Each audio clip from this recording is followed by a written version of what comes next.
اما بعد فاعوذ باللہ من الشیطان الرجیم بسم اللہ الرحمن الرحیم الرحمن علم القرآن خلق الانسان علمہ البیان الشمس والقمر بحسبان والنجم والشجر يسجدان والسماء رفعها ووضع الميزان ألا تطغوا في الميزان وأقيموا الوزن بالقسط ولا تخسروا الميزان والأرض وضعها للأنام فيها فاكهة والنخل ذات الأكمام والحب ذو العصف والريحان فبأي آلاء ربكما تكذبان خلق الإنسان من صلصال كالفخار وخلق الجان من مارج من نار فبأي آلاء ربكما تكذبان رب المشرقين ورب المغربين فبأي آلاء ربكما تكذبان مرج البحرين يلتقيان بينهما برزخ لا يبغيان فبأي آلاء ربكما تكذبان يخرج منهما اللؤلؤ والمرجان فبأي آلاء ربكما تكذبان وله الجوار المنشآت في البحر كالأعلام فبأي آلاء ربكما تكذبان صدق الله العظيم رب اشرح لي صدري ويسر لي أمري واحلل عقدة من لساني يفقهوا قولي اللهم ربنا ألهمنا رشدنا وأعذنا من شرور أنفسنا اللهم أرنا الحق حقا وارزقنا اتباعه وأرنا الباطل باطلا وارزقنا اجتنابه اللهم ارحمنا بالقرآن العظيم اللهم اجعله لنا إماما ونورا وهدى ورحمة اللهم ذكرنا منه ما نسينا وعلمنا منه ما جهلنا وارزقنا تلاوته آناء الليل وآناء النهار واجعله لنا حجة يا رب العالمين آمین۔ ہمارے یہ مسلسل درس کا یہ سلسلہ دوبارہ کافی طویل وقفے کے بعد شروع ہو رہا ہے۔ غالباً 3 ماہ سے زائد ہو گئے ہیں جب ہم نے سورہ قمر کا مطالعہ مکمل کیا تھا۔ اس وقفے کی وجہ سے مجھے پھر اس بات کی نشاندہی کے لیے کہ ہم اس وقت مصحف میں کس جگہ ہیں، قرآن مجید کی ترتیب جو ہے مصحف میں اس کے اعتبار سے ہم کس مقام پر ہیں، اس کے لیے پھر چند بنیادی باتوں کا اعادہ کرنا ہوگا۔ اور جو حضرات بھی آج پہلی مرتبہ اس درس میں شرکت فرما رہے ہیں ان کے لیے یقیناً وہ ایک نئی بات ہوگی اور انشاءاللہ وہ اسے بہت مفید پائیں گے۔ قرآن مجید میں مکی اور مدنی صورتوں کے 7 گروپ ہیں، ایک یا ایک سے زائد مکی صورت یا صورتیں، اس کے ساتھ ایک یا ایک سے زائد مدنی صورتیں، یہ مل کر ایک گروپ بنتا ہے۔ ایسا نہیں ہے، یہ سب جانتے ہیں کہ تمام مکیات کو پہلے جمع کر دیا ہو اور پھر اس کے بعد تمام مدنیات ہو، پھر مکیات اور مدنیات میں بھی ترتیب نزولی کو پیش نظر رکھا گیا ہو۔ بالبداہت ایسا نہیں ہے، ہر شخص جانتا ہے کہ ایسا نہیں، بلکہ ہر شخص قرآن کا پڑھنے والا جانتا ہے کہ کچھ مکی صورتیں، پھر مدنی صورتیں، پھر مکی صورتیں، پھر مدنی صورتیں، یہ قرآن مجید کی ترتیب ہے مصحف کی۔ اب اس میں جن حضرات نے گہرائی میں غور و فکر کیا ہے، اور یہ بات زیادہ قدیم نہیں ہے، نظم قرآن کے اعتبار سے مولانا فرائی رحمۃ اللہ علیہ نے جو ایک نیا مکتب فکر شروع کیا، اور اس میں مولانا امین احسن اصلاحی صاحب نے اس کام کو آگے بڑھایا، تو یہ بات سامنے آئی کہ اس طرح یہ 7 گروپ بنتے ہیں، جن میں سے ہر گروپ کا ایک مرکزی مضمون ہے، اس کا ایک رخ اسی گروپ کی مکی صورتوں میں آتا ہے، اور ایک دوسرا گروپ اسی گروپ کی مدنی صورتوں میں آتا ہے۔ تو اس طریقے سے مکیات و مدنیات ایک گروپ کی مل کر اس مضمون کی تکمیل کرتی ہیں، جیسے کہ ہم کہتے ہیں کہ تصویر کے 2 رخ ہوتے ہیں، وہ 2 رخ گویا کہ جمع ہو جاتے ہیں۔ دوسری بات اس میں نوٹ کرنے کی یہ ہے کہ پہلے گروپ میں مکی صورت حجم کے اعتبار سے نہ ہونے کے برابر ہے، یہ میں نے حجم کا لفظ استعمال کیا ہے اس لیے کہ مکی صورت ایک ہے سورہ فاتحہ، معنن وہ خود قرآن عظیم ہے، عظیم ترین صورت ہے، ام القرآن ہے، اساس القرآن ہے، لیکن حجم کے اعتبار سے کل 7 آیات ہیں۔ اس کے بعد طویل ترین سلسلہ ہے مدنی صورتوں کا، تعداد میں اگرچہ 4 ہیں لیکن 6.25 پاروں پر مشتمل، سورہ بقرہ، سورہ آل عمران، سورہ نساء، سورہ مائدہ۔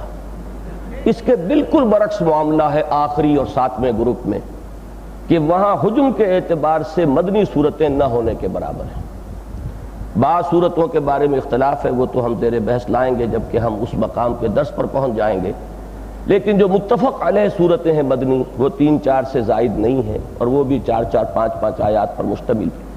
تو گویا کہ وہاں بالکل عکسی معاملہ ہو گیا کہ وہاں مدنیات نہ ہونے کے برابر ہیں، جبکہ مکیات جو ہیں 37 صورتیں ہیں آخری پارے کی، 11 ہیں 29ویں پارے کی، 48 صورتوں میں سے 4-5 نکال دیجئے تو 42-43 صورتیں جو ہیں وہ مکیات ہیں۔ نتیجہ اس کا کیا نکلا کہ اصلاً مکی صورتوں کے بھی 6 ہی گروپ بنتے ہیں، اور مدنی صورتوں کے بھی 6 ہی گروپ بنتے ہیں، بڑے اور نمایاں۔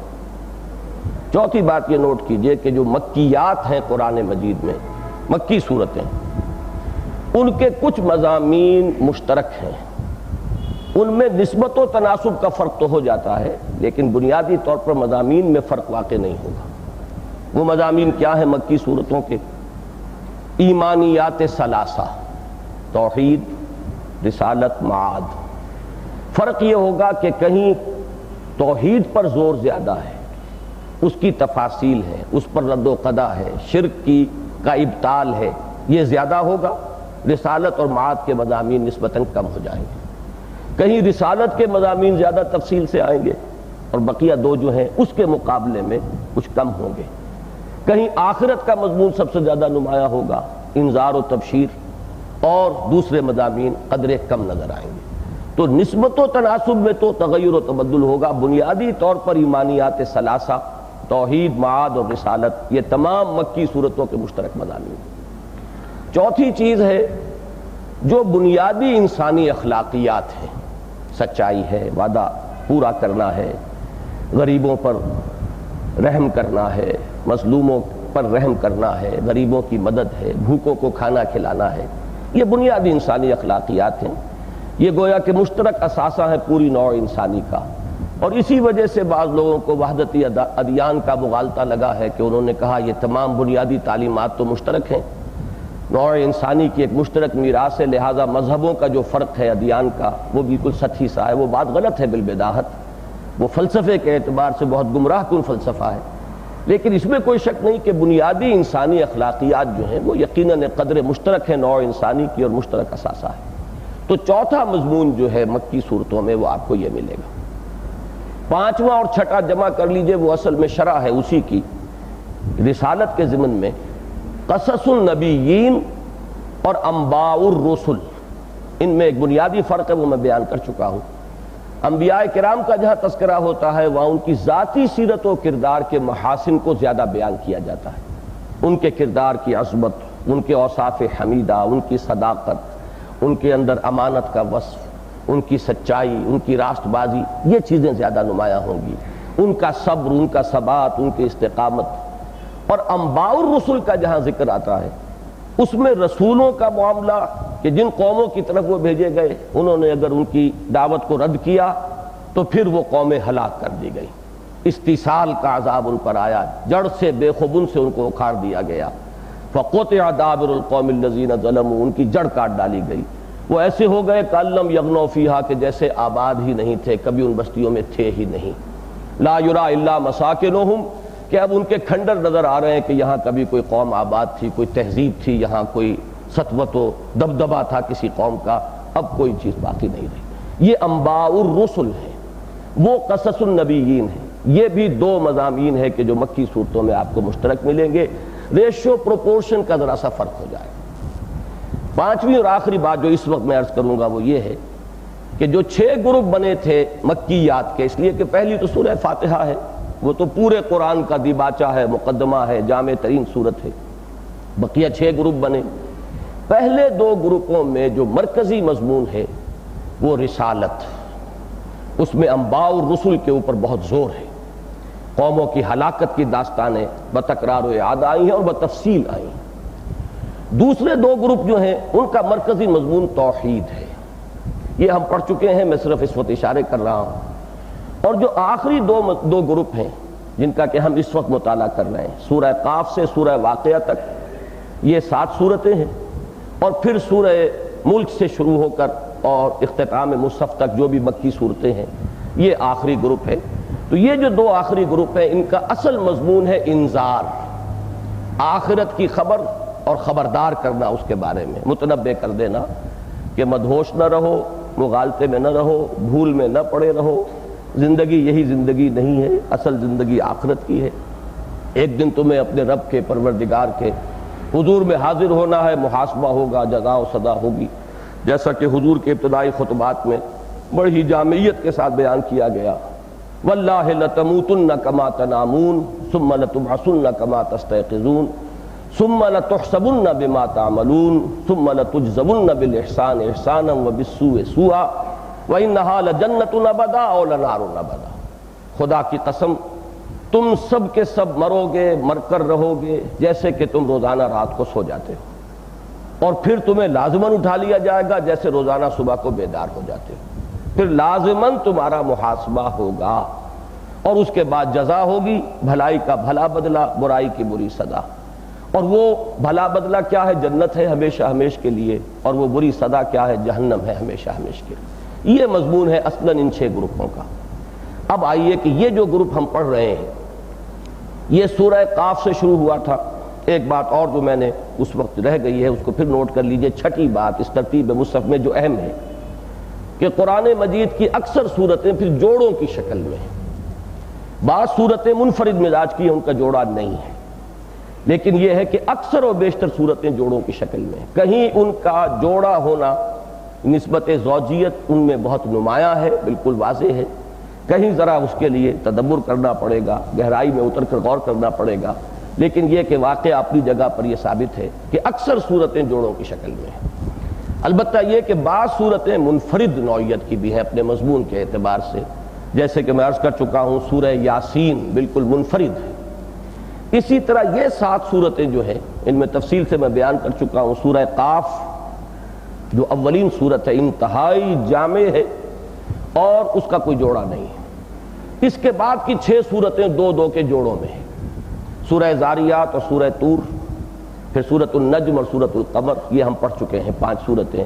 آخری جوڑا ہے سورۃ الرحمن اور سورۃ الواقعہ۔ یہ بھی ایک ابتدائی بات ہے جو ذہن نشین کر لینی چاہیے۔ ان میں یہ جو جوڑا ہے جو اب ہم پڑھ رہے ہیں ان کے مابین بعض چیزیں جو مشابہ، نسبت زوجیت یہی ہے کہ بہت سے پہلو ان میں مشابہت کے ہوں گے، زوجیت کے اندر مشابہت کا بھی پہلو غالب ہوتا ہے، اس لیے کہ در حقیقت نوع تو ایک ہے، جن سے مختلف ہوتی ہیں، مرد اور عورت کا معاملہ ہے، حیوانات میں جوڑے ہیں، لیکن یہ کہ کچھ نہ کچھ ان میں فرق و تفاوت ہوگا، اور وہ فرق و تفاوت بھی ایک دوسرے کی کمی کی تکمیل کی طرف ہوگا۔ لہذا نسبت زوجیت کے اس رخ کو جو ہے یہاں پر اگر آپ دیکھیں گے تو مشابہتیں نوٹ کیجئے۔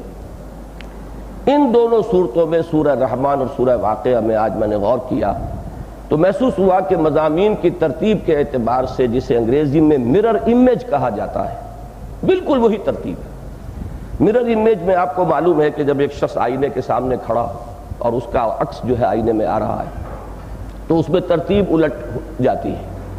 جو میرا داہنا ہے وہ امیج میں بایاں ہے، جو میرا بایاں پہلو ہے وہ امیج کے اندر دایاں پہلو ہے.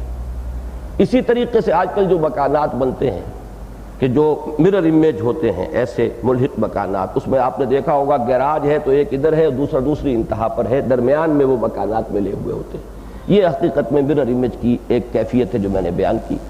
مضامین کے اعتبار سے بعین ہی یہی ترتیب آپ کو اس سورہ مبارکہ میں ملے گی. مثلا نوٹ کیجئے، اس سورہ مبارکہ کے آغاز میں قرآن مجید کی عظمت کا بیان ہے. سورہ واقعہ کے آخری رکوع میں اس کا ذکر آیا ہے. فلا اقسم بمواقع النجوم وانه لقسم لو تعلمون عظیم انه لقرآن کریم فی کتاب مکنون لا یمسہ الا المطہرون تنزیل من رب العالمین. جبکہ یہاں الرحمن علم القرآن خلق الانسان علمہ البیان. اس کے بعد یہاں اس کے فوراً بعد اللہ تعالیٰ نے اپنی نعمتوں کا ذکر کیا ہے. نعمتیں وہ کہ جن سے انسان براہ راست متمتع ہوتا ہے. زمین کے اندر اس نے انسان کی پرورش کا سامان رکھ دیا ہے. اس میں پھل ہیں، اس میں میوے ہیں، اس میں کھجور کے درخت ہیں، اس میں غلاف والے وہ پھل ہیں کہ جو غلافوں میں بند ہوتے ہیں. پھر اس میں وہ بھی ہیں کہ جو زمین کے اوپر زمین ہی کے اوپر رہنے والے پودے ہیں، اور کچھ وہ بھی ہیں کہ جو اوپر بلندی تک اٹھتے ہیں. اس میں بھس والے اناج بھی ہیں. اس میں ہر طرح کا انسان کے لیے ساز و سامان رکھ دیا گیا ہے. اس نے دریا چلائے ہیں، انہی میں سے موتی اور مختلف تمہاری تزئین اور آرائش کا سامان نکل رہا ہے. نباتات میں جہاں غلہ ہے وہاں پھل بھی ہیں. مزید یہ کہ پھولوں کے لیے رعنائی اور اس میں ایک خوبصورتی اور حسن جو اللہ نے عطا فرمایا ہے، جس میں خوشبو ہے، رائحہ ہے. یہ تمام چیزیں جو ہیں آپ دیکھیں گے اس ترتیب میں کہ سورہ واقعہ کے دوسرے رکوع کے آخر میں یہی چیزیں آئی ہیں. اسلوب بدلا ہوا ملے گا. یہاں بیانیہ انداز ہے، اللہ نے یہ کیا، اللہ نے یہ کیا، اللہ نے یہ کیا. وَالْأَرْضَ وَضَعَهَا لِلْأَنَامِ، اللہ نے یہ کیا، اس میں یہ کچھ پیدا کیا. مَرَجَ الْبَحْرَيْنِ يَلْتَقِيَانِ، اللہ نے یہ کیا. وہاں سوالیہ انداز ہے. تم نے دیکھا پانی کو جو تم پیتے ہو، کیا تم اسے اتارتے ہو بادلوں سے یا ہم اتارتے ہیں؟ تم نے دیکھا یہ نباتات جو پیدا ہو رہی ہیں، ما تحرسون، یہ جو تم کاشت کرتے ہو، اس کے کاشت کرنے والے ہم ہیں کہ تم ہو؟ پالتا ہے بیج کو مٹی کی تاریکی میں کون؟ علامہ اقبال کی وہ مشہور جو نظم ہے وہ در حقیقت اس کا اسلوب یہیں سے ماخوذ ہے. انتم تزرعونها ام نحن الزارعون، تم اسے پروان چڑھاتے ہو اور پالتے ہو یا ہم اس کے پروان چڑھانے والے ہیں، اس کو کاشت کرنے والے ہم ہیں. تم دیکھتے ہو وہ پانی جو تم پیتے ہو، تم نے اتارا یا ہم نے اتارا؟ پھر یہ درخت، یہ آگ جو تم حاصل کرتے ہو، اس کا درخت ہم نے اگایا کہ تم نے اگایا؟ تو وہی نعمتوں کا ذکر، اور نعمتیں بھی وہ کہ جن سے انسان براہ راست متمتع ہوتا ہے، جس سے اس کی بنیادی احتیاجات وابستہ ہیں. نعمتیں تو بے شمار ہیں اللہ کی. ان تعدوا نعمت اللہ لا تحصوها، تم اگر شمار کرنا چاہو تو اس کا احصاء نہیں کر سکو گے. لیکن وہ نعمتیں کہ جن براہ راست استفادے والی نعمتیں ہیں سورہ رحمان کے شروع میں اور سورہ واقعہ کے پھر اختتام پر. یعنی جو ترتیب یہاں سے چل رہی ہے شروع سے آخر کی طرف، وہ ترتیب وہاں پر آخر سے ابتدا کی طرف چل رہی ہے. اس کے بعد دیکھیے اس سورہ مبارکہ میں، سورہ رحمان میں پھر اہل جہنم کا ذکر آتا ہے دوسرے رکوع میں.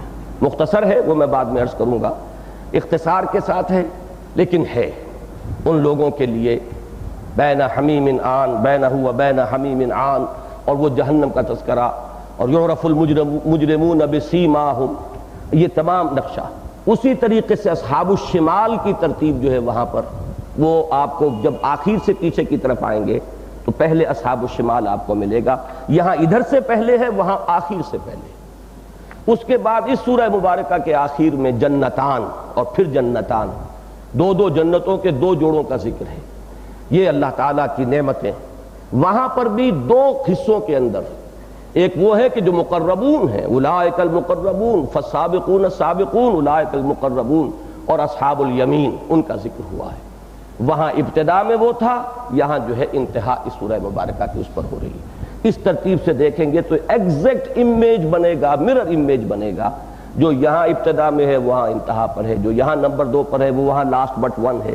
اسی طریقے سے آخر میں آ کر جڑ جاتے ہیں کہ سورہ رحمان کا تیسرا رکوع مشتمل ہے کس چیز پر؟ اللہ کی جنت کے اندر جو نعمتیں ہیں ان کی تفصیلات پر۔ اسی طرح سورہ واقعہ کا پہلا رکوع مشتمل ہے جو مقربون ہیں ان کو جو نعمتیں ملنے والی ہیں ان کی تشریح پر، تفصیل پر، اور اصحاب الیمین کے لیے اللہ نے جن نعمتوں کا سامان کیا ہے ان کی شرح و بسط پر۔ تو یہ مرر امیج بن جاتا ہے۔ ایک بات ان میں اور قدر مشترک کے طور پر نوٹ کیجئے ان دونوں صورتوں کے مابین، اگرچہ یہ انذار کے گروپ میں ہیں، یہ دونوں گروپ میں نے عرض کیا ہے کہ یہ ان کا مرکزی مضمون انذار ہے، ان دونوں صورتوں میں انذار پر تبشیر کا رنگ غالب ہے۔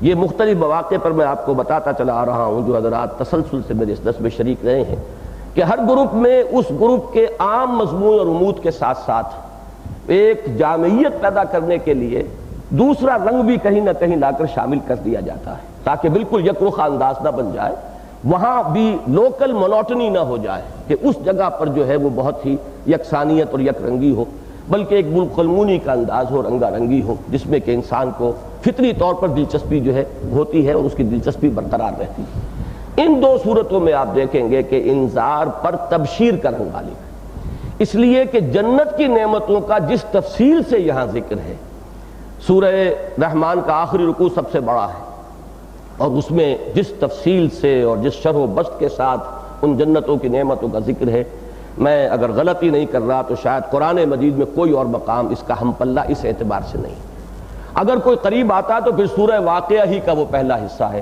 جس میں پھر ان نعمتوں کا تفصیل کے ساتھ ذکر ہے، جبکہ اصحاب جہنم کا ذکر یہاں پر بہت اختصار کے ساتھ دوسرے رکوع کے اختتام پر آتا ہے۔ اسی طرح اصحاب الشمال جو ہیں سورہ واقعہ میں ان کا ذکر بھی بڑے اختصار کے ساتھ مختصر الفاظ میں آیا ہے، تو ایک دونوں کے درمیان قدر مشترک جو ہے وہ یہ۔ اسی کو میں جو اور اصطلاحات آپ کو بتاتا رہا ہوں جو شاہ ولی اللہ دہلوی رحمۃ اللہ علیہ نے اختیار کی ہیں الفوز الکبیر میں، التذکیر بآلاء اللہ اور التذکیر بایام اللہ۔ تذکیر بایام اللہ یعنی اللہ کے ان عظیم دنوں کے حوالے سے نصیحت اور یاد دہانی جن میں قوموں کی ہلاکت کے واقعات رونما ہوئے، پوری قوموں کو ختم کر دیا گیا۔ ذکرہم بایام اللہ، وہ اللہ کے خاص دن تھے جس میں اتنا بڑا فیصلہ اللہ کا جو ہے نافذ ہوا کہ پوری قومیں جو ہے نسیہ منسیہ کر دی گئیں۔ اس کے حوالے سے ظاہر بات ہے اس کا تعلق جڑتا ہے انذار کے ساتھ، اس کا تعلق جڑتا ہے رسالت کے ساتھ، لیکن یہاں پر چونکہ میں عرض کر چکا ہوں تبشیر کا رنگ زیادہ نمایاں ہے، لہٰذا یہ دونوں صورتیں التذکیر بایام اللہ کے تذکرے سے بالکل خالی ہیں۔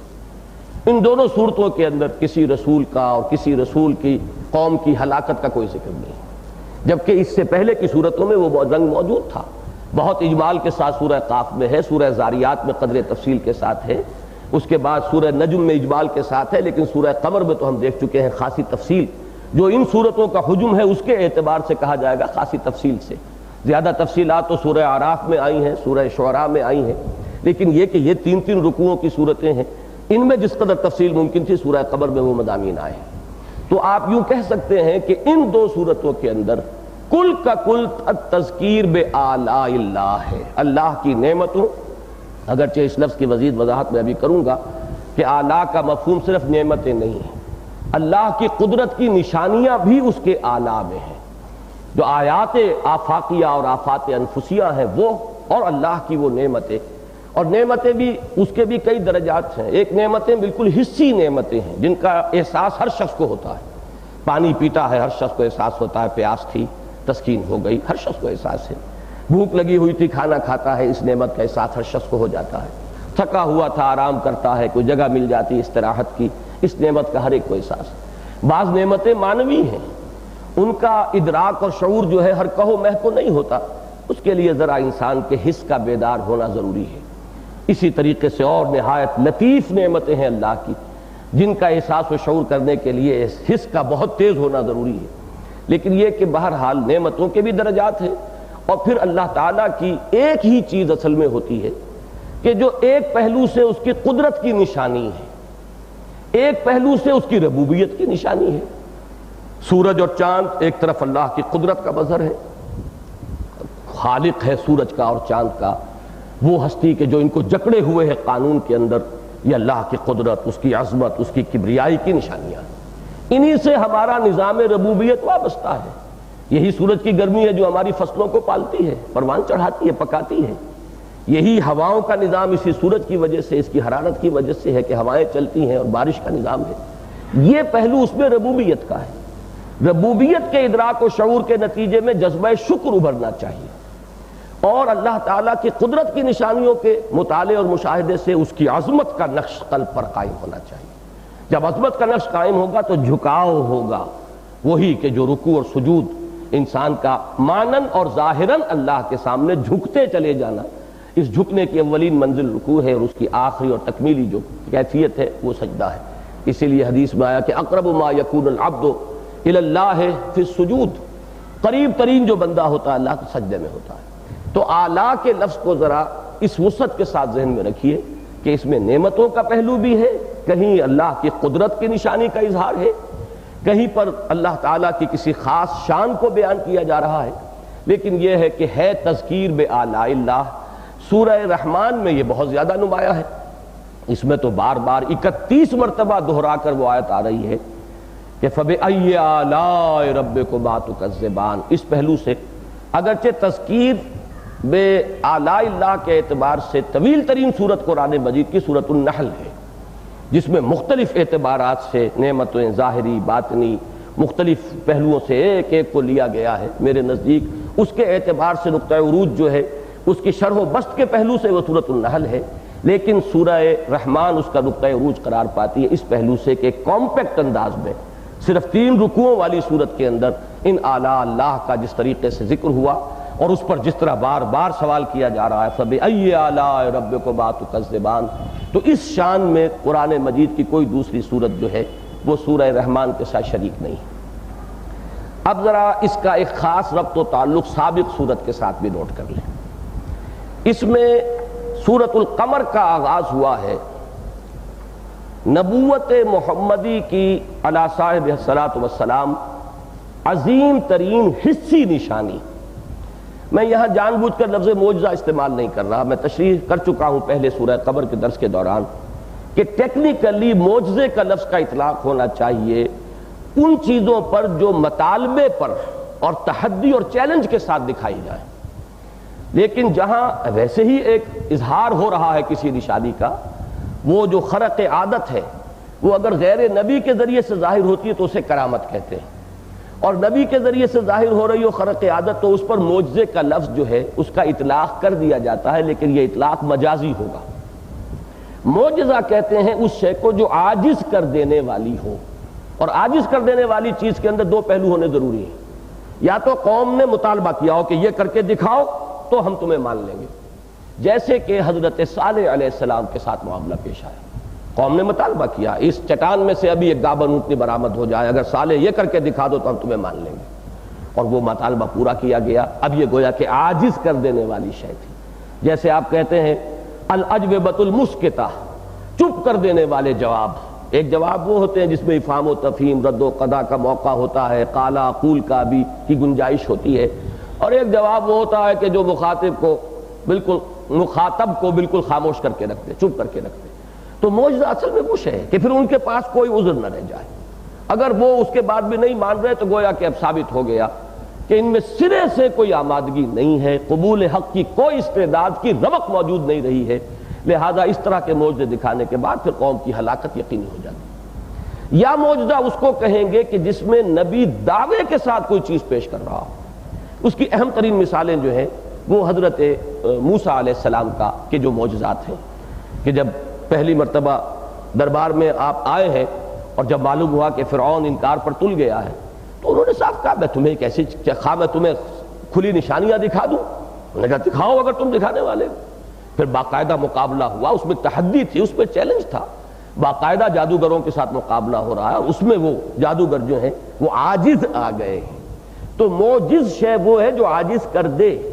تو معجزے کا لفظ میرے نزدیک اس کا اطلاق ٹیکنیکلی جو ہے وہ ہونا چاہیے انہی 2 قسم کی چیزوں پر۔ ویسے یہ کہ انبیاء کے ذریعے سے اللہ کی شانیں ظاہر ہوتی رہتی ہیں، اللہ کی قدرت خصوصی جو ہے وہ عام طبعی قوانین کو توڑ کر اور پھاڑ کر، اسی لیے خرق عادت کا لفظ استعمال کرتے ہیں۔ اس سے اللہ کی کوئی خاص شان جو ہے وہ ظاہر ہو جاتی ہے. انہیں نشانیاں کہیں گے، آیات کہیں گے، بینات کہیں گے، لیکن لفظ معجزہ کا میرے نزدیک اس پر اطلاق ہوگا مجازی طور پر، حقیقتاً نہیں. تو حضور صلی اللہ علیہ وسلم کا اصل معجزہ صرف قرآن مجید ہے، اس لیے کہ اسی کے بارے میں تحدی ہے اور چیلنج ہے. سورہ بنی اسرائیل میں چیلنج دیا گیا، قُلْ لَئِنِ اجْتَمَعَتِ الْإِنسُ وَالْجِنُّ عَلَىٰ أَن يَأْتُوا بِمِثْلِ هَٰذَا الْقُرْآنِ لَا يَأْتُونَ بِمِثْلِهِ وَلَوْ كَانَ بَعْضُهُمْ لِبَعْضٍ ظَهِيرًا. اے نبی کہہ دیجئے، تھرو این اوپن چیلنج، کہ اگر تمام انسان اور تمام جن مل کر وہ اس قرآن جیسی تصنیف لانا چاہیں تو نہیں لا سکیں گے، چاہے وہ ایک دوسرے کے مددگار بن جائیں، کتنی ہی اپنی قوتوں کو، اپنی صلاحیتوں کو پول کر لیں، جمع کر لیں، نہیں کر سکیں. اور اس میں پھر یہ کہ برسبیل تنزل کہاں تک بات پہنچا دی گئی. سورہ ہود میں فرمایا گیا اچھا 10 صورتیں ہی لے آؤ اس قرآن جیسی. اچھا یہ بھی نہیں کر سکے تو ایک صورت ہی لے آؤ. یہ سورہ یونس کے اندر یہ گویا کہ برسبیل تنزل یہاں تک بات آ گئی ہے مکی صورتوں میں، ایک صورت ہی لے آؤ اس قرآن جیسے. اسی کو پھر دہرایا گیا ہے مدنی صورتوں میں سے سورہ بقرہ میں، اس کے بالکل آغاز میں تیسرے رکوع میں، وَإِن كُنتُمْ فِي رَيْبٍ مِّمَّا نَزَّلْنَا عَلَىٰ عَبْدِنَا فَأْتُوا بِسُورَةٍ مِّن مِّثْلِهِ وَادْعُوا شُهَدَاءَكُم مِّن دُونِ اللَّهِ إِن كُنتُمْ صَادِقِينَ فَإِن لَّمْ تَفْعَلُوا وَلَن تَفْعَلُوا. اس میں اصل زور جو ہے یہ وَلَن تَفْعَلُوا پر ہے. پھر اگر یہ تم اگر نہ کر پاؤ اور ہرگز نہیں کر سکو گے، یہ جو چیلنج ہے اور تحدی ہے، یہ اس کا انداز جو ہے اس کو نوٹ کریں تو معلوم یہ ہوا کہ حضور کا اصل معجزہ قرآن ہے. اسی لیے میں نے لفظ استعمال کیا ہے شق القمر کے لیے کہ یہ عظیم ترین حسی نشانی جو ظاہر ہوئی، آنکھوں سے دیکھی جانے والی نشانی. قرآن معنوی معجزہ ہے، اس کے احساس و ادراک کو انسان کا شعور باطنی کر سکتا ہے. جس میں فصاحت اور بلاغت کا کوئی ذوق ہے وہ پکار اٹھے گا کہ یہ کسی انسان کا کلام نہیں ہے. جس کے اندر معنی سے کوئی مناسبت ہے، اس کی ذہنی اور فکری سطح بلند ہے، جو غور و فکر کرتا ہے وہ پکار اٹھے گا کہ قرآن نے جو بھی حل پیش کیے ہیں انسان کے عمرانی اور تمدنی مشکلات کے اور مسائل کے، اس کا کوئی مقابلہ نہیں کیا جا سکتا. اس اعتبار سے یہ معنوی معجزہ ہے. لیکن یہ کہ حسی معجزات جو حضور کے، وہ معجزے کا لفظ پھر میں استعمال کر رہا ہوں مجازی طور پر، جو حضور کے ذریعے ظاہر ہوئے، ان میں عظیم ترین نشانی جو ظاہر ہوئی ہے وہ شق القمر ہے. تو سورہ قمر کا آغاز ہوا ہے اس کے ذکر سے، اقتربت الساعة وانشق القمر. اور سورۃ الرحمن کا آغاز ہو رہا ہے حضور کے عظیم ترین معجزے کے ذکر سے، کہ جو در حقیقت سب سے بڑا معجزہ اور اصل معجزہ ہے محمد الرسول اللہ صلی اللہ علیہ وسلم. دوسری بات اس کے ساتھ تعلق میں نوٹ کیجئے کہ اس سورہ مبارکہ میں جیسا بھی میں بیان کر چکا ہوں کہ بقیہ جتنی صورتیں اس گروپ کی ہیں انہی کے مناسبت سے، بلکہ وہ مضمون کلائمیکس کو پہنچا ہے سورہ قمر میں. اس میں اللہ کی ہیبت، اللہ کا جلال، اللہ کا غضب، اللہ کی سزا، یہ ہے کہ جس کا بار بار ذکر آتا ہے. فَكَيْفَ كَانَ عَذَابِي وَنُذُرْ. یہ لفظ جو آ رہے ہیں بار بار، کیسا رہا، کیسی رہی میری سزا، کیسا رہا میرا ڈرانا. اب یہ انداز ہے وہاں، اس میں ایک پر جلال اور پر ہیبت حاکم حقیقی، شہنشاہ ارض و سبا، اس کا جلال اور اس کی ہیبت جو ہے وہ زیادہ نمایاں ہو رہی ہے. سورہ رحمان میں اللہ کی ہستی کا جمالی رخ سامنے آ رہا ہے. اس میں اس کی رحمت، اس کی ربوبیت، اس کی شفقت، خلق خدا پر اس کی کا جو التفات ہے، اس نے اس دنیا میں کیسی کیسی نعمتوں سے نوازا ہے، اور آخرت میں اپنے نیکوکار بندوں کے لیے کیسی کیسی نعمتوں کا سامان فراہم کیا ہے. تو یہ رنگ کا ایک فرق ہے کہ وہاں ہیبت اور جلال کا رنگ، انذار کا رنگ، یہاں تبشیر کا رنگ، رحمت اور ربوبیت کا رنگ یہ زیادہ نمایاں ہے. تیسری بات جو ہے وہ اسی کی مناسبت سے نوٹ کر لیجئے کہ سورہ قمر کا آخری لفظ اور سورہ رحمان کا پہلا لفظ جو ہے وہ بھی اسی نسبت سے، وہاں وہ شان ہے ہیبت والی. وہ کیا ہے؟ عند ملیک مقتدر. یہ اللہ کی شان ہے، بادشاہ ہے، صاحب قدرت ہے، فعال لما یرید ہے، جو چاہے کر گزرنے والا ہے، اس کے فیصلوں کے آڑے آنے والا کوئی نہیں ہے. گویا کہ یہیں پر یہ چیز بھی مندرج ہے کہ من ذا الذی یشفع عندہ الا باذنہ. کون ہے جو اس کے ہاں اس کی اجازت کے بغیر شفاعت کے لیے زبان تک کھول سکے. اب یہ شان عند ملیک مقتدر، یہ ہے وہ رنگ ہیبت والا، جلال والا. اور الرحمن یہ ہے اللہ کی وہ جمالی شان کہیے جس میں رحمت کا کا وہ نقشہ سامنے آتا ہے کہ جیسے ایک ٹھاٹھے مارتا ہوا سمندر، رحمت کی ایک ہیجانی اور طوفانی کیفیت وہ ہے کہ جس سے اس سورہ مبارکہ کا آغاز ہو رہا ہے۔ تو یہ چند باتیں میں نے اپنے ذہن میں مرتب کی تھیں کہ ابتدائی تمہید کے طور پر اس سورہ مبارکہ کے، ایک تو یہ کہ مصحف میں ہم کس مقام پر ہیں، یہ بہت ضروری ہوتا ہے تاکہ انسان قرآن مجید کی اس وسعتوں کے اندر گم سا نہ ہو کر رہ جائے۔ نظم قرآن کا سرا ہاتھ میں رکھنا بہت مشکل کام ہے، کافی اس کے لیے ایک شعوری محنت درکار ہوتی ہے۔ ویسے بھی یہ کہ قرآن مجید کا جو حسن ہے اور اس کے اندر جو عظمت ہے، تو قدم قدم پر معاملہ یہی ہے کہ دامن دل می کشت کے جائیں جاست، کرشمہ دامن دل می کشت کے جائیں جاست۔ اور جب انسان اس پر غور و فکر اور تدبر کے اندر گم ہو جاتا ہے تو پھر ما قبل اور ما سبق کے ساتھ فطری طور پر اس کا تعلق جو ہے کچھ کمزور ہونے لگتا ہے۔ تو اس کے لیے ضروری ہے کہ اس دور کے سرے کو ہاتھ سے نہ جانے دیا جائے اور بار بار تازہ کیا جاتا رہے کہ ترتیب مصحف کیا ہے اور اس کے اعتبار سے ہم اس وقت کس مقام پر ہیں، پھر اس مقام کی امتیازی شان کیا ہے، اس کا ایک علیحدہ اپنی جگہ پر اس کے اندر کیا اسلوب اور کیا رنگ زیادہ نمایاں ہے۔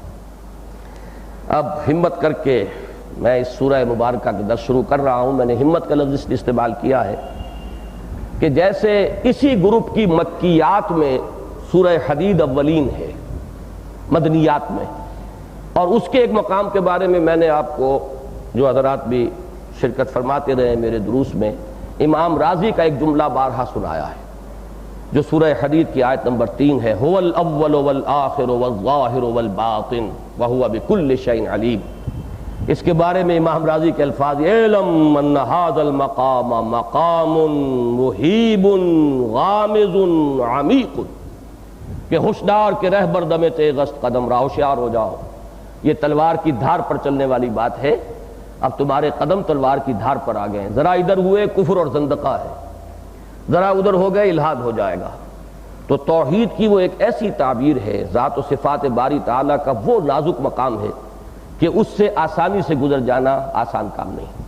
یہی بات ہے جس کو انہوں نے کہا۔ اسی طرح اس سورہ مبارکہ میں، یہ میں ان تمام صورتوں کے مشترک وصف کی حیثیت سے پہلے بیان کرتا رہا ہوں، آج وہ بات پھر رہ گئی تھی تو اب دوبارہ اس میں اضافہ کر لیجئے۔ فصاحت اور بلاغت اور ادبیت، اور اس میں خاص طور پر ظاہری پہلو، محاسن ظاہری، محاسن، ایک تو یہ عبارت کا معنوی جو ہے پہلو، معنوی حسن، اس کے مفہوم اور اس کے معرفت کی گہرائی، ایک ہے اس کا ظاہری حسن۔ ظاہری حسن کے اعتبار سے یہ 7 صورتیں مل کر قرآن مجید کا کلائمیکس، قرآن مجید کا نقطہ عروج، نقطہ کمال بنتی ہیں، اور لغت کے اعتبار سے مشکل ترین صورتیں بھی ہیں۔ سورہ طور کے بعد مقامات بہت مشکل ہیں لغت کے اعتبار سے، اور یہ جو وصف ہے ان صورتوں کا مشترک، جو سورہ قاف سے شروع ہوا، سورہ قاف، زاریات، طور، نجم، قمر اور پھر رحمان اور واقعہ، ان سب کے اندر یہ قدر مشترک ہے۔ ان میں یہ وصف جو ہے سب سے زیادہ جو ہے نمایاں وہ اس سورہ مبارکہ میں۔ ظاہری حسن کے 2 پہلو ہوتے ہیں، اس کو بھی نوٹ کر لیجئے۔ ایک تو الفاظ خوشنما ہو، خوبصورت ہو، ظاہری حسن اس میں نمایاں ہو۔ دوسرے یہ کہ اس میں صوتی آہنگ ہو، وہ ڈیوائن میوزک جسے میں کہا کرتا ہوں، اس قرآن کے اندر ایک ملکوتی غنا ہے، اس میں ایک ڈیوائن میوزک ہے، وہ ڈیوائن میوزک بھی اس سورہ مبارکہ میں اپنے کلائمیکس پر ہے۔ ظاہری حسن کے اعتبار سے جو مقام اس سورہ رحمان کا ہے پورے قرآن میں، اسی کو ظاہر کیا ہے حضور صلی اللہ علیہ وسلم نے اپنے ان الفاظ مبارکہ میں۔ میں نے آج کوشش کی تھی کہ میں اس کا حوالہ کہیں تلاش کر لوں، لیکن مجھے اتنا وقت نہیں ملا ہے۔ میں نے یہ قول حضور صلی اللہ علیہ وسلم کا پڑھا ہے، اس وقت میں بغیر حوالے کے درج کر رہا ہوں، او کما قالا اس کے ساتھ عرض کر دوں گا۔ حضور کے الفاظ جو مجھے یاد ہیں وہ یہ ہیں کہ سورۃ الرحمن عروس القرآن، سورہ رحمان قرآن مجید کی دلہن ہے۔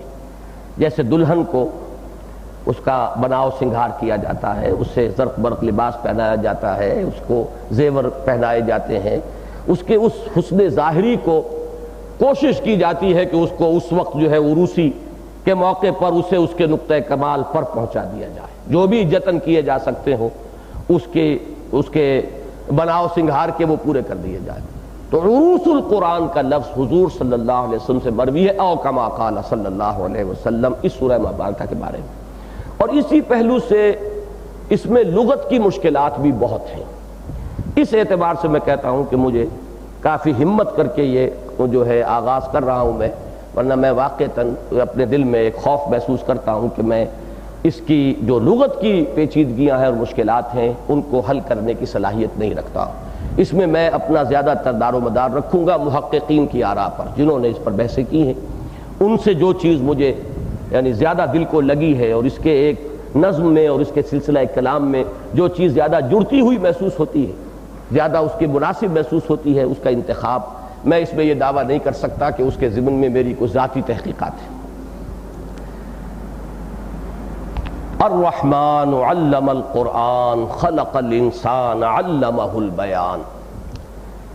ان 4 آیات پر میں نے متعدد مرتبہ تقریریں کی ہیں، ان کے کیسٹس بھی موجود ہوں گے، لیکن یہ کہ بہرحال اس وقت چونکہ اب سلسلے وار درس ہو رہا ہے تو اجمالاً مجھے وہ باتیں بیان کرنی ہیں۔ پہلے تو لفظاً ہم بحث کر لیں کہ الرحمن یہ اللہ کا دوسرا اہم ترین نام ہے۔ پہلا اہم ترین نام اللہ ہے، جس کے بارے میں ایک رائے یہ ہے کہ وہ اس میں ذات ہے اور اس میں جامد ہے، اس میں علم ہے۔ علم جو ہوتا ہے علامت، پراپر ناؤن، اس کا کوئی اشتقاق نہیں ہوا کرتا کہ یہ کہاں سے نکلا ہے، کیا بنا ہے، کون سا وزن ہے، اس کی ترکیب کیا ہے، لاہور کہاں سے نکلا ہے، کچھ پتہ نہیں، بس لاہور لاہور ہے، اس کا کوئی اشتقاق نہیں ہے، اس کی کوئی جو ہے روٹ کہیں تلاش نہیں کی جائے گی، اس کا سے حرفی مادے کی بحث نہیں کی جائے گی، اس میں علم ہے۔ تو علم کہا ہے بہت سے حضرات نے، بالخصوص ہمارے ہاں جو متصوفانہ مزاج کے حضرات ہیں ان کا رجحان اس کی طرف ہے کہ اللہ کے بقیہ تمام نام صفاتی ہیں، مشتق ہیں، کسی صفت پر جو صفت اس میں نکرہ کی شکل میں ہوگی الف لام داخل ہونے سے بنے ہیں۔ رحیم صفت ہے، الرحیم یہ اللہ کا نام ہو گیا، رحمان یہ صفت ہے، الرحمن یہ اللہ کا نام ہو گیا، قادر یہ صفت ہے، قادر، اور القادر اللہ کا نام ہو گیا۔ تو اسی طریقے سے بقیہ تمام ناموں کے بارے میں تو کوئی اشتباہ ہے ہی نہیں، اختلاف ہے ہی نہیں کہ وہ تمام صفاتی نام ہیں اور صفات پر الف لام داخل ہونے سے وہ اللہ کا نام بنتے ہیں۔ البتہ اللہ کے بارے میں اختلاف ہے، اور یہ اختلاف کافی قدیم ہے، اس میں بڑی بحثیں ہیں، طویل اس بحث میں جانے کا یہ موقع نہیں ہے۔ میری ذاتی رائے ان کے ساتھ ہے جو اہل نحو کہلاتے ہیں، اور ان کی رائے یہ کہ یہ لفظ بھی مشتق ہے، یہ بھی الہ پر الف لام داخل ہونے سے بنا ہے۔ الہ معبود، الالہ معبود برحق، معبود حقیقی۔ الالہ میں وہ ایک درمیان کا حمزہ جو ہے وہ گر گیا ہے اور 2 لام مدغم ہو گئے تو اللہ بن گیا ہے۔ اہل نحو کے پاس اس کے لیے بڑی دلیلیں ہیں کہ اس سب سے بڑی دلیل یہ ہے کہ اس میں علم میں اگر الف لام آ جائے، الف آ جائے، لام آ جائے، وہ کبھی مدغم نہیں ہوں گے، وہ جوں کہ تو برقرار رہیں گے۔ اسلم جب اس میں علم کے طور پر آئے گا تو لے اسلم آئے گا، یہ نہیں آئے گا لسلمہ کہہ دیں آپ کہ بیچ میں سے حمزہ جو ہے حمزہ وصل سمجھ کر اڑا دیں، یہ نہیں ہو سکتا۔ تو لیکن اللہ کے ساتھ یہ معاملہ نہیں، وہاں حمزہ وصل ثابت ہو رہا ہے۔ للہ، للہ کو اکثر لوگ غلط لکھ دیتے ہیں، ایک لام اضافی ڈالتے ہیں، پھر وہ اللہ والے دونوں لام لا کر، یہ غلط املا ہے اس کی۔ للہ میں تو مدغم ہو گیا اور حمزہ درمیان سے اڑ گیا۔ اس اعتبار سے اس پر قانون جو ہے وہ وہی جاری ہے کہ جو اس میں مشتق پر ہوتا ہے، اس میں علم والا قانون یہاں جاری نہیں ہے۔ لیکن بہرحال یہ میں تھوڑا سا ایک ذکر کر دوں کہ شاید اس متصوفانہ انداز کے حامل لوگوں کا یہ رجحان کچھ اس وجہ سے بھی ہوا ہو، میں واللہ عالم ایک اپنا گمان یا قیاس کہہ رہا ہوں، کہ ہندوؤں کے ہاں ان کی میڈیٹیشن جو ہے اس کے لیے ایک لفظ اوم کو انہوں نے بڑا مرکزی آبجیکٹ بنایا ہے۔ اوم، وہ پھر اس کو سامنے رکھ کر اس پر توجہ مرتکز کرتے ہیں۔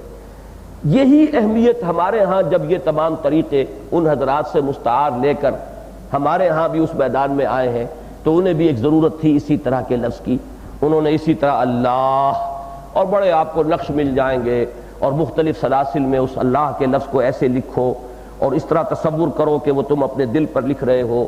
یہ اس طرح کی تمام بحثیں میں کسی استہزاء کے انداز میں نہیں کہہ رہا ہوں، میں صرف یہ بتا رہا ہوں کہ ایک مشابہت ہے جو مجھے محسوس ہوئی، اور شاید اسی وجہ سے اس لفظ کی جو ہے ایک امتیازی شان قائم کرنے کی کوشش کی گئی ہے، ورنہ میرے نزدیک تو میرے ذوق سے جو زیادہ قریب تر بات ہے وہ تو صرف یہ کافی ہے کہ اللہ کی ذات ہمارے تصور، ہمارے وہم، ہمارے تخیل سے وراء الورا ثم وراء الورا ثم وراء الورا، لہذا اس کا اسم ذات بھی کوئی ممکن ہے ہی نہیں۔ ہم اللہ کو جانتے ہیں اس کی صفات کے حوالے سے، صفات ہی پھر اس کے اسماء بن جاتے ہیں جب الف لام بن جائے۔ ہمارا جو ایمان مجمل کے جو الفاظ ہیں وہ بھی اسی پر دلالت کرتے ہیں کہ آمنت باللہ کما ہوا باسمائہ و صفاتہ۔ اس کی بحث میں بڑی تفصیل سے بارہا کر چکا ہوں کہ کل معرفت رب جو ہے جو ہمارے لیے ممکن ہے ودن اور ریچ جو ہے وہ اسماء و صفات کے حوالے سے، اس میں بھی کوالیٹیٹیو ایسپیکٹ اس کا ہماری گرفت میں آ سکتا ہے، کوانٹیٹیٹیو نہیں آ سکتا۔ اللہ قدیر ہے، کتنا قدیر ہے ہم کہاں سمجھیں گے کتنا قدیر ہے؟ ہمارا ذہن اتنا سا، سنار کسی ترازو لے کر ہم بیٹھے ہوئے ہوں، ماشے تولے کے باٹ ہمارے پاس، اس میں ٹنوں کو کیسے تولیں گے؟ ناممکن ہے۔ اللہ کی ان صفات کا بھی صرف یہ کہ ہم ایک اندازہ کر سکتے ہیں، قادر ہے، لیکن کتنا قادر ہے اس کا کوئی تصور ممکن ہی نہیں۔ اسی لیے ہمارے پاس جو جائے پناہ ہے وہ لفظ کل ہے، ہوا علی کل شیء قدیر، ہوا بکل شیء علیم۔ بس کل کے لفظ میں پناہ ہم لیتے ہیں کوانٹٹی کے اعتبار سے، اس کے وسعت اور حجم کے اعتبار سے، اس کے سوا ہمارے پاس کوئی اور چارہ کاری نہیں، اور کل معرفت ربانی ہماری بس یہی تک محدود ہے، اس سے آگے ہم جا نہیں سکتے۔ تو اسی لیے اس میں ذات کا کوئی کھوج لگانے کی کوشش یہ بھی گویا کہ اسی قبیل کی ایک شے ہو جائے گی جس سے کہ حضور نے منع بھی کیا ہے، اور حضرت ابوبکر صدیق رضی اللہ تعالیٰ عنہ اور حضرت علی مرتضیٰ رضی اللہ تعالیٰ عنہ، ان کے جو جملے جو ہیں، دو جملے جنہوں نے شعر کی شکل اختیار کر لی ہے، وہ میں سمجھتا ہوں کہ اس میں حرف آخر ہے۔ تو حضرت ابوبکر رضی اللہ تعالیٰ عنہ کا قول یہ ہے، العجز عن درک الذات ادراک، اللہ کی ذات کے ادراک سے عاجز آ جانا ہی ادراک ہے۔ معلومم شد کہ ہیچ معلوم نہ شد، یہ معلوم ہو جائے کہ مجھے کچھ معلوم نہیں، بس یہی کل علم ہے جو یہاں حاصل ہو سکتا ہے، اس میدان میں اس کے سوا اور آپ کی رسائی کہیں نہیں۔ حضرت علی نے اس پر گرا لگائی ہے، والبحث عن کنہ الذات اشراک، اللہ کی ذات میں کھود کرید کرو گے تو شرک کے رستے پر پڑ جاؤ گے۔ تم اپنے ذہن میں کوئی نہ کوئی خدا تراش لو گے، کوئی نہ کوئی تصور کرو گے، کوئی تخیل تمہارا جو ہے گھڑ لے گا، می تراشد فکر ماں ہر دم خدا وندے دیگر، اور یہ تمہارا اپنے ذہن کا تراشیدہ خدا ہوگا، خدا تو نہیں ہے وہ، معلوم ہوا جو تم نے نقشہ بنایا تم نے شرک کی بنیاد جو ہے قائم کر دی۔ تو والبحث عن کنہ الذات اشراک، تو میرا چونکہ ذوق یہی ہے لہذا میں اس میں ذات کی بحث میں نہیں پڑتا۔ میری رائے یہی ہے کہ اللہ کا کہ تمام اسماء اس میں صفات ہیں، صفاتی نام ہے، لیکن اہم ترین ہم کیوں کہتے ہیں اللہ کو؟ معروف ترین ہے، قدیم زمانے سے چلا آ رہا ہے، عبرانی میں بھی لفظ ایل اسی معنی میں تھا، پھر یہ کہ لا ہما اور اللہ ہما کے الفاظ عرب کے اندر عام تھے، سب سے زیادہ اللہ کا لفظ جو ہے ان کے ہاں معروف تھا۔ قرآن مجید بار بار کہتا ہے کہ اے نبی اگر آپ ان سے پوچھیں گے من خلق السماوات والارض لیقولن اللہ، فوراً پکار اٹھیں گے بلا کسی جھجک کے، اللہ نے پیدا کیا۔ تو اللہ ان کا معروف ترین نام تھا۔ رحمان پر انہیں کچھ اشتباہ ہوا تھا، اس سے بعض حضرات کی رائے تو یہ بنی ہے کہ شاید رحمان کا لفظ ان کے ہاں معروف ہی نہیں تھا۔ میری رائے یہ نہیں ہے، اس لیے کہ آپ کو یہ نام جو ہے لوگوں کے مل جاتے، عبد الرحمن ابن عوف نام تو ان کے والدین کا رکھا ہوا ہے، دور جاہلیت سے چلا آ رہا ہے۔ حضرت ابوبکر کے بیٹے عبد الرحمن ابن ابی بکر جو کہ غزوہ بدر تک پہنچ گئے ہیں کفار کے ساتھ ہی، تو یقیناً رحمان کا لفظ عرب میں معروف تھا، لیکن ایسے محسوس ہوتا ہے کہ یا تو یہ ہے کہ وہ کچھ زیادہ ان کے ہاں جو لوگ مہذب تھے اور تعلیم یافتہ تھے، جن کی کچھ لیول آف کانشسنس بلندتر تھی، وہ اس نام سے واقف تھے اور اس نام کو پہچانتے تھے اور جانتے تھے، یا یہ ہو سکتا ہے کہ یہ کچھ گھرانوں اور قبیلوں کا مخصوص نام ہو، پورے عرب کے اندر اسے یونیورسل جو ہے مقبولیت حاصل نہ ہو۔ اسی لیے یہ سورہ فرقان میں آیا ہے کہ پوچھتے رحمان کون ہے اور کیوں ہم رحمان کو کیوں سجدہ کریں، اور سورہ بنی اسرائیل میں آیا ہے کہ قل ادعوا اللہ او ادعوا الرحمن ایما تدعوا فلہ الاسماء الحسنی۔ وہاں بھی معلوم ہوتا ہے کہ مد مقابل اگر کسی درجے میں اللہ کے نام کے ساتھ کوئی دوسرا نام آتا ہے تو وہ رحمان ہی ہے۔ اسی کا ہمیں ثبوت ملتا ہے کہ قرآن مجید میں بھی سورہ فاتحہ میں بھی اللہ کے لفظ کے ساتھ پھر فوراً متصل رحمان کا لفظ آیا ہے۔ بسم اللہ آیت جو ہے چاہے وہ سورہ نمل میں درمیان میں آئی ہے انہ من سلیمان و انہ بسم اللہ الرحمن الرحیم، تو اللہ کے ساتھ متصل جو نام ہے وہ وہاں پر رحمان ہی ہے۔ اور پھر یہ کہ قرآن مجید میں 113 مرتبہ سورتوں کے شروع میں درج ہے، اس میں اختلاف ہے کہ آیا انہیں شمار کیا جائے گا ہر مرتبہ قرآن کی صورت یا نہیں کیا جائے گا، لیکن مصحف میں تو ریپیٹ ہوا ہے۔ اس اعتبار سے اللہ کے جملہ ناموں میں اہم ترین نمایاں ترین نام دو ہی ہوئے، اللہ اور رحمان۔ اس سورہ مبارکہ کا آغاز ہو رہا ہے الرحمن سے۔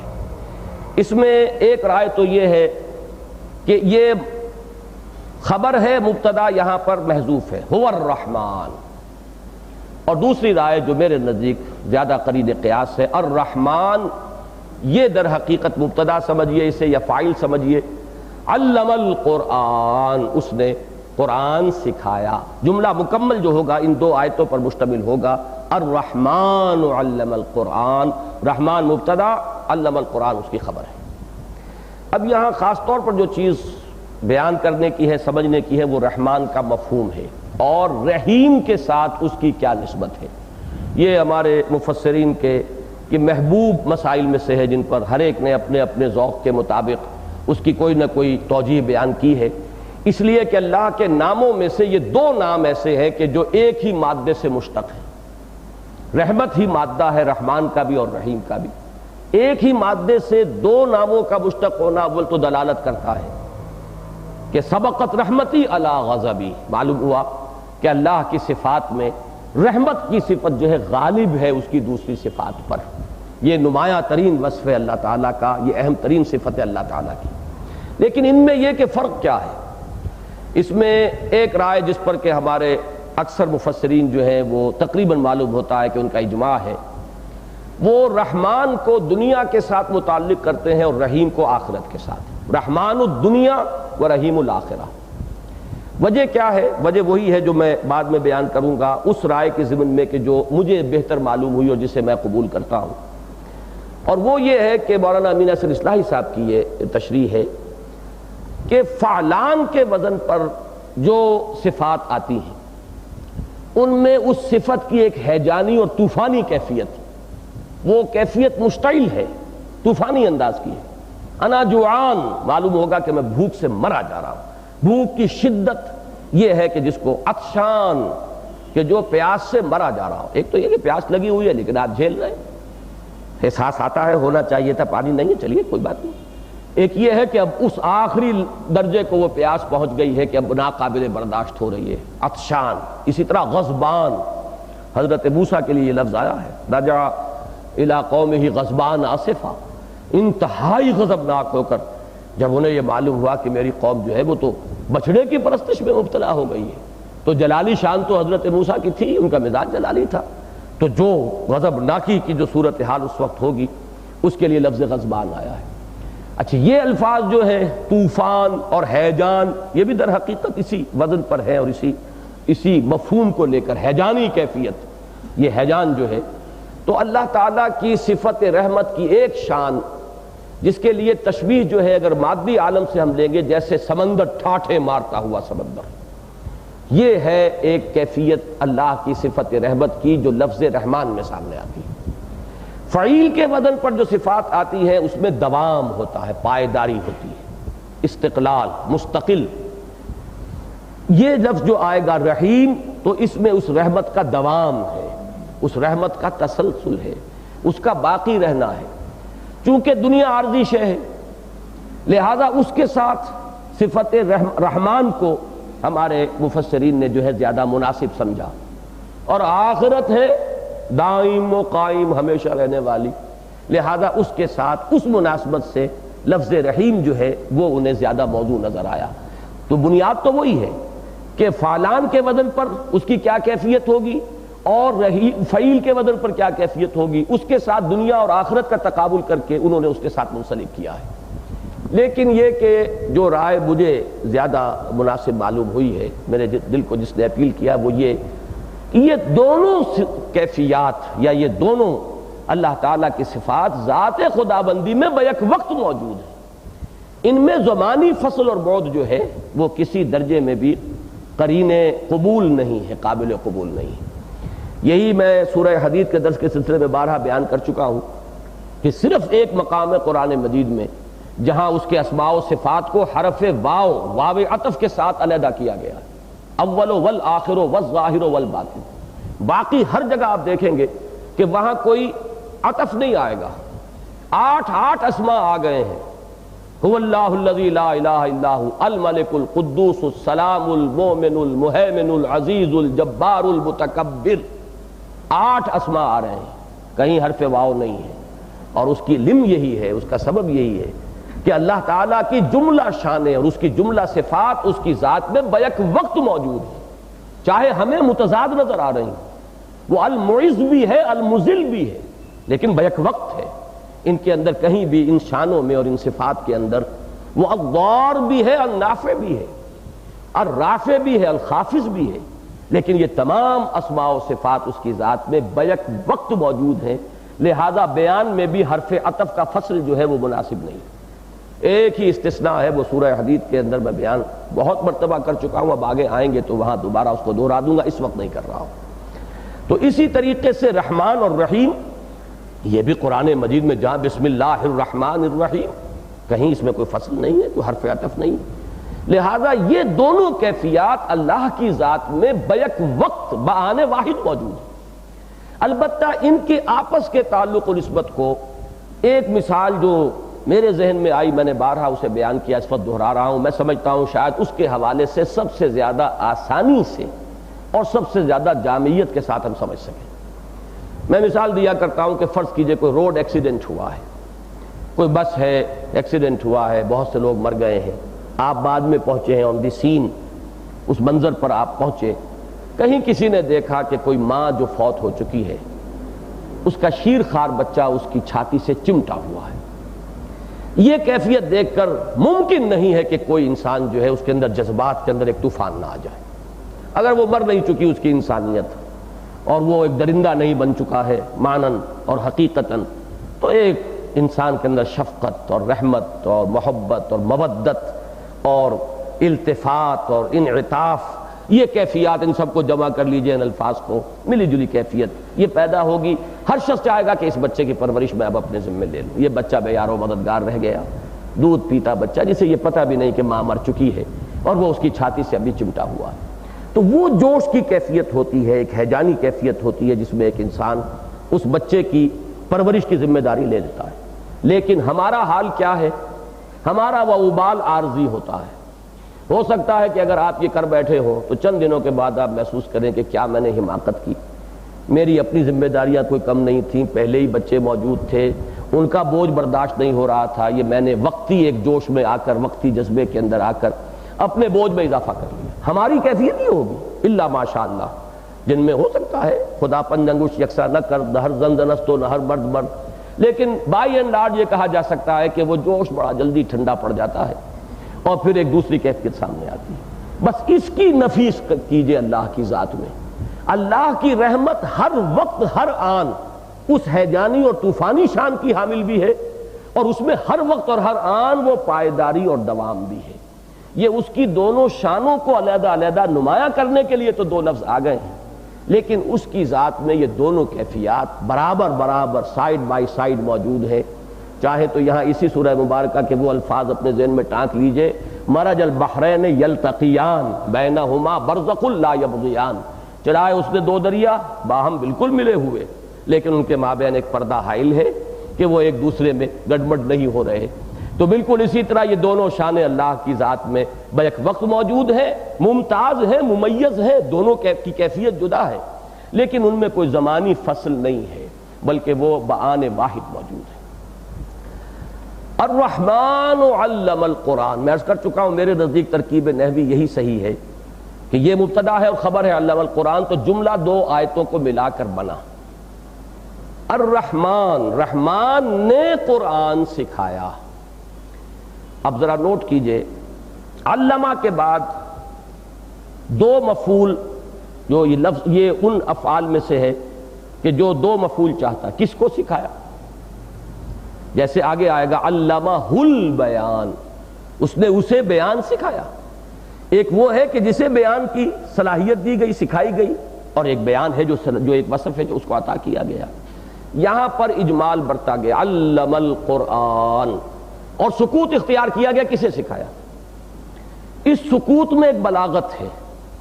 جب آپ کہتے ہیں فلاں شخص فلاں کو کھانا کھلاتا ہے، غریبوں کو کھانا کھلاتا ہے، تو اس میں بھی ایک محدودیت۔ جب آپ کہتے ہیں وہ کھانا کھلانے والا ہے، وہ کھانا کھلاتا ہے، اب اس کے اندر جو وسعت ہے، جو اس اطلاقی شان اس کے اندر آتی ہے، جو اس میں وسعت ہے، اس کی فصاحت و بلاغت، معلوم یہ ہوا کہ اس کیفیت کو یہاں پر نمایاں کیا گیا۔ ویسے اگر آپ اس کو گننا چاہیں گے تو سب سے پہلے معلم قرآن کے، معلم تو اللہ ہوا، لیکن سب سے پہلا معلم کون ہے؟ حضرت جبرائیل ہے۔ اللہ سے تلقی کی ہے حضرت جبرائیل نے۔ معلم ثانی، دوسرے جو معلم ہیں جن کو سکھایا گیا، یہ لفظ قرآن مجید میں آیا ہے حضور کے لیے، لیکن وہ حجب کے انداز میں، کفار کا قول، معلم مجنون، یہ سکھائے پڑھائے ہوئے ہیں، کوئی انہیں سکھاتا پڑھاتا ہے، اور مجنون ہے ان کا، یا تو جن کا سایہ ہو گیا ہے، آصف زدہ ہو گئے ہیں، یا یہ کہ دماغی توازن درست نہیں رہا۔ میں خدا نہ خواستہ اس معنی میں لفظ استعمال نہیں کر رہا، بلکہ معلم اول قرآن کے حضرت جبرائیل ہے، معلم اللہ ہے، معلم ثانی محمد الرسول اللہ ہے، اور اس کے بعد حضور کی امت ہے، اور امت کے ذریعے سے پوری نوع انسانی ہے۔ پوٹینشلی ہر انسان، ہر فرد نوع بشر جو حضور کے زمانے کے بعد سے لے کر تا قیام قیامت پیدا ہوگا، وہ اس کے عموم میں شامل ہے۔ یہ دوسری بات ہے کہ ذمہ داری ادا کرنے میں کوتاہی ہو رہی ہو، وہ ذمہ داری حضرت جبرائیل کی تھی حضور کو پہنچا دینے کی، انہوں نے پہنچا دیا، بری ہو گئے، فارغ ہو گئے۔ حضور کی ذمہ داری تھی پہنچانے کی اپنی امت کو، انہوں نے پہنچا دیا، اور گواہی لے لی حجۃ الوداع میں، الا هل بلغت، اور جواب لے لیا کہ انا نشهد انک قد بلغت وادیت ونصحت، حضور ہم گواہ ہیں، آپ نے پہنچا دیا، پہنچانے کا حق ادا کر دیا۔ اب یہی کام ہے ذمہ فلیبلغ الشاہد الغائب، جو اسی حجۃ الوداع میں اب پہنچائیں وہ جو یہاں ہیں ان کو جو یہاں نہیں ہیں۔ یہ اب سلسلہ چلنا ہے تا قیام قیامت۔ جو اس میں جتنی کوتاہی کرے گا اتنا ہی اللہ کے ہاں مجرم ہوگا، جو اس میں جتنی محنت کرے گا اتنا ہی اللہ کے ہاں سرخرو ہو جائے گا۔ تو معلم جو ہے وہ پوری نوع انسانی ہے، جیسے کہ سورہ شورى میں کہ لِتُنذِرَ أُمَّ الْقُرَىٰ وَمَنْ حَوْلَهَا، اس میں جیسا کہ میں نے عرض کیا تھا کہ من حولها میں یہ دائرے کھنچتے چلے جائیں گے۔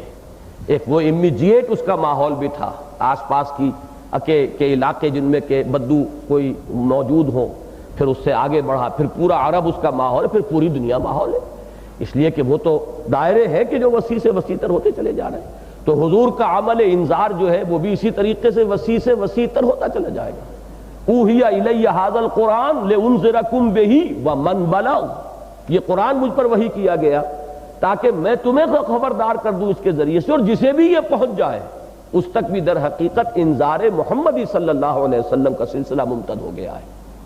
الرحمن علم القرآن، اس میں ایک خاص نکتہ جو میں اپنی تقریروں میں بیان کرتا ہوں، میں بعد میں لاؤں گا۔ خلق الانسان، اسی نے انسان کو بنایا، انسان کو پیدا فرمایا، علمہ البیان، اور اسے سکھایا گویائی، بیان۔ بیان کا لفظ اسی سے لفظ بین بنا ہے، تبیین بنا ہے، واضح کرنا۔ یہ اظہار ما فی الضمیر، یہ انسان کے اندر جو وصف ہے کہ وہ اپنے خیالات کو مرتب کرتا ہے، مجتمع کرتا ہے، پھر مرتب اور مجتمع، اس کے لیے جو انگریزی کا لفظ ہے کمپوزیشن جو شروع کی تھی ہم نے 7ویں 8ویں میں، کمپوزیشن کر رہے ہیں، وہ کیا ہے؟ کچھ خیالات کو، آئیڈیاز کو آپ کمپوز کرتے ہیں، ان کے درمیان ایک ربط قائم کرتے ہیں، ترتیب قائم کرتے ہیں۔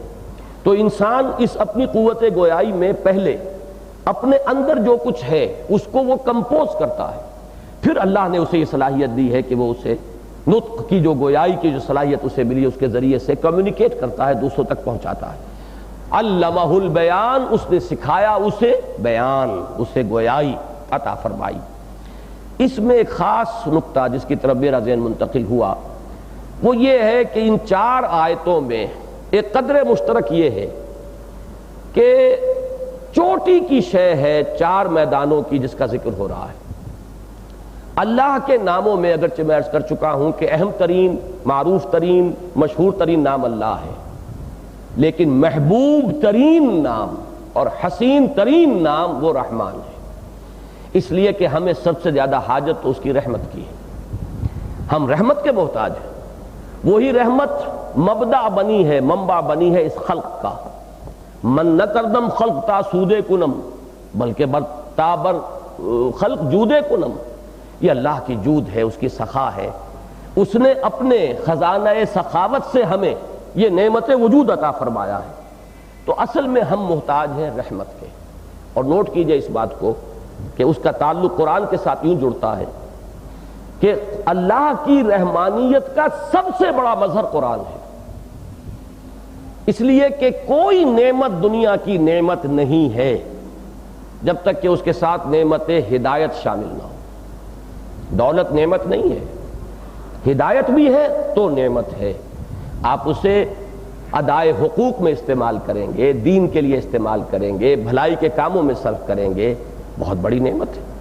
اگر ہدایت نہیں ہے، یہی دولت آپ کو غلط راستے پر ڈالے گی، یہ آپ میں تکبر پیدا کرے گی، آپ اس کا اظہار کریں گے، نمود و نمائش میں خرچ کریں گے، لوگوں پر دھوس جمائیں گے، اسراف و تبذیر کریں گے، اس سے آگے عیش اور نہ معلوم عیاشیوں کی طرف یہ آپ کو لے جائے گی، کن کن برائیوں کا راستہ دکھائے گی۔ تو معلوم یہ ہوا کہ دولت نعمت نہیں ہے، اس کو جو شے نعمت بناتی ہے وہ نعمت ہدایت ہے۔ اولاد نعمت نہیں ہے اصلاً، ہو سکتا ہے وہی اولاد سوہان روح بن جائے بڑھاپے میں آ کر، جب سرکشی اختیار کرتی ہے اولاد، کہنا نہیں مانتی اور نگلیکٹ کرتی ہے بوڑھے والدین کو، تو وہ کیا نعمت نظر آتی ہے؟ پھر تو آدمی حسرت سے سوچتا ہے کہ میں نے اپنی جوانی ان پر گلائی، انویسٹ کر دی اپنی تمام توانائیاں اور اپنی قوتیں اور اپنی زندگی، آج یہ مجھے کیا صلہ دے رہے ہیں؟ پھر یہ کہ ہو سکتا ہے کہ اس کے بعد بھی وہ اس کے عذاب میں اضافے کا سبب بنتے چلے جائیں، اگر اس کی اپنی کوتاہی رہی ہے ان کی تربیت کے اندر، اس کی کوئی کوشش نہیں ہوئی انہیں صحیح رخ پر پروان چڑھانے کی، تو وہی تو اس کے عذاب کے اضافے کا سبب بنتے چلے جائیں گے۔ تو اولاد فی نفس ہی نعمت نہیں، ہاں نعمت ہدایت ہو تو کیا کہنے ہیں، وہی اولاد ہے صدقہ جاریہ بنے گی۔ وہ اولاد جیسے شاہ ولی اللہ دہلوی کے 4 بیٹے، شاہ عبد القادر، شاہ عبد العزیز، شاہ عبد الغنی کا معاملہ ذرا کم رہا تو شاہ اسماعیل شہید ان کے بیٹے، شاہ عبد الغنی معروف نہیں ہو سکے، ورنہ یہ کہ باقی شاہ عبد القادر، شاہ عبد العزیز، شاہ رفیع الدین، شاہ عبد الغنی، یا جیسے کہ شیخ احمد سرہندی حضرت مجدد الفسانی کے 4 بیٹے، انہیں بھی اللہ نے 4 بیٹے عطا فرمائے، اور چاروں جو ہیں اسی رخ پر ہیں، امام ہیں اپنے علم میں، تصوف میں۔ تو اس سے بڑی نعمت اور کوئی نہیں، لیکن کب؟ جبکہ نعمت ہدایت ساتھ ہو۔ اسی پر آپ قیاس کرتے چلے جائیے، اقتدار ایک نعمت ہو سکتی ہے بشرطے کہ نعمت ہدایت ہو، پھر آدمی پھر حضرت داؤد اور حضرت سلیمان کا کردار اختیار کرے گا، اور یہی اقتدار جو ہے خناس پیدا کرنے کا موجب بن جائے گا۔ اگر ہدایت نہیں ہے پھر انسان پھر وہ فرعون اور نمرود کا کردار اختیار کرے گا۔ کوئی شے نعمت نہیں جب تک کہ نعمت ہدایت نہ ہو، اور نعمت ہدایت اپنی تمام اور کمال کی صورت میں قرآن مجید کی صورت میں ظاہر۔ یہ الہدا ہے، صرف ہدایت نہیں، الہدا۔ قرآن مجید کہیں تو اس لفظ کو لاتا ہے نکرہ، سورہ مائدہ میں تورات انجیل دونوں کے لیے فیہ ہدم و نور، فیہا ہدم و نور، اس میں ہدایت بھی تھی، نور بھی تھا، ہدن۔ اور قرآن الہدا، هو الذی ارسل رسولہ بالہدا ودین الحق لیظہرہ علی الدین کلہ۔